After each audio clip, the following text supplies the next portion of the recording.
Syphon Filter 2 is the epic sequel to the iconic first game that was released in the year 2000 and is a direct follow-up to the unexpected hit of 1999, also seen on the PlayStation, that follows the adventures of Gabe Logan and his partner Leon Zing trying to stop an epidemic due to the Syphon Filter virus. During the first game, Leon is kidnapped and is subjected to various tests with being infected with the virus itself. So the premise of the second game, the sequel, it's Gabe's job along with other teammates in order to help Leon and to find a cure for her, while also trying to uncover all of the agency secrets to expose the corporation that Gabe was originally working for. But since he is considered a threat to the agency, they begin a manhunt to try and take him out, along with anyone that's associated with him. So Syphon Filter 2 takes place only hours after the events of the first game, and it pretty much throws you into the deep end pretty much straight away, with Gabe's plane being shot down over the Colorado Rocky Mountains, and then it's your job to try and survive, but also to try and save the members of your team, while also trying to escape the whole ordeal, as you have everybody from all different types of military backgrounds out to try and take Gabe out, while you also have many conspirators and corrupt officials working behind the scenes trying to take control of other organisations and potentially the country. But they see Gabe as an actual threat, so their main goal is to try and eliminate him so that they can do whatever it is that they want. But they quickly realise that it isn't an easy task, as Gabe himself is an elite operative with years of experience. If you've ever played the first Syphon Filter game, the same familiarities and features are also included in this game, along with its further sequel Syphon Filter 3, which would be released later on in the PlayStation's life cycle. And very little in terms of the overall gameplay mechanics have changed, if at all. A few tweaks here and there, but more so the visuals were just slightly improved throughout each version of the game. With the sequel, however, there was an inclusion of a multiplayer mode where you could play as different characters from both the first two games in the series itself, where you could play like deathmatch against your mates and so forth, and allowed you to play on maps that weren't originally available in the story mode, which was pretty cool. And I myself personally, having owned the games in the series, the multiplayer mode was a good laugh to play with your mates, as you would have to use stealth or even just go run and gun and use everything to your advantage, from hidden alleyways to like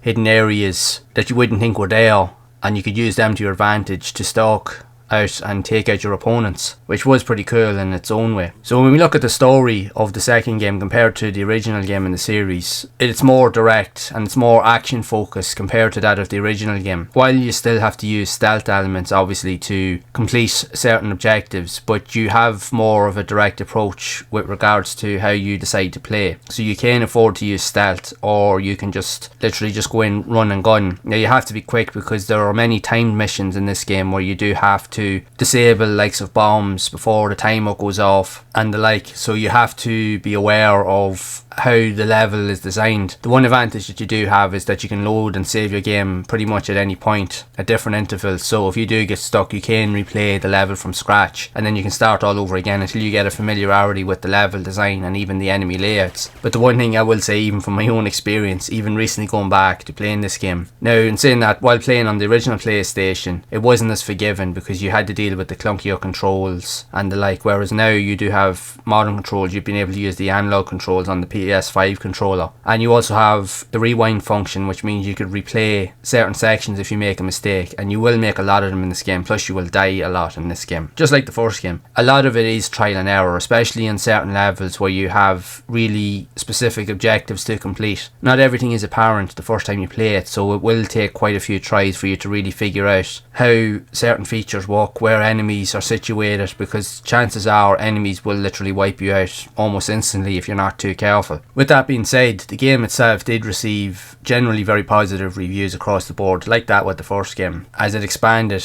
pretty much on the entirety of the original game, but it kept the same aesthetic, gameplay elements, even the voice acting. But in saying that, the only real discrepancy or gripe with the game was the voice acting. Now, my own personal opinion, I didn't think it was bad, but obviously magazines at the time thought otherwise. They thought thought there were certain elements that were good, but then there were certain elements of it that could have been better, which I suppose everybody's entitled to their opinions. But either way, it was a really good all-round action series that, for many on the PlayStation at the time, we had the likes of Metal Gear Solid, which was phenomenal, and it literally set the standard. So the truth is that after Metal Gear Solid, gamers were looking for an alternative that they could get their teeth into, that had similar features and played very similar and almost kind of like with the stealth elements, and there was very few games around at the time. And then in 1999 the first Syphon Filter game came out, and it was quite unexpected. Nobody really knew about it all that much, but it became a hit, and then with the second game pretty much became one of the best selling games in the series and one of the best pretty much on the PlayStation itself. And coupled with that, with the third game, Syphon Filter 3, the one really good thing that this series of games got right was the inclusion of how they intertwined all of the stories all together, as each sequel was literally direct or directly after the game that came before it. Say maybe within a couple of hours, either a week or two or even a month or so after it. It's almost direct in terms of how it plays out. That was what was really cool. So it was like a continuous sequence of the overall story. That would change, however, with later games like seen on the PS2. While it still would continue the story, but it would take away from the original 3 games in some regards. But in my personal opinion, while I do love the Syphon Filter series, I think personally that the original 3 games on the PlayStation 1 are the best in the series. Now, don't get me wrong, the PSP inclusions and even that were later ported to the PS2 with the likes of Dark Mirror, the Omega Strain and Logan Shadow are all great games in their own right. Mind you, the Omega Strain was probably the hardest one I found to get into because I didn't really understand what to do at the time when I had it, because it was very, very different and played very differently from what you would have been used to on the PS1. But it just didn't have that same appeal. Even though they are good games, they just didn't have that same appeal because they were trying to change different things with different dynamics, having tutorials in the game before, whereas that wasn't a thing in the original PlayStation games as such. And the control systems were changed as well in favour of more modernised controls, and in many ways, if you're coming off the back of playing the PS1 games, it would leave it very confusing for the gamer in all respects. So for me personally, I would easily prefer the first 3 games in the series, more so for the story and how each version of the game intertwines with each other. They were just a really good series of games, and I highly recommend that you play them, and especially now because you can gain access to the 3 games on PS5 if you have a PS Plus premium subscription. You won't get a better series of games ideally on the PS1 than these 3 games as such, so they are worth checking out. But again, Syphon Filter 2 is probably the most action focused of the 3 games on the PS1. It's just crazy in terms of what is involved in it. It's also very difficult.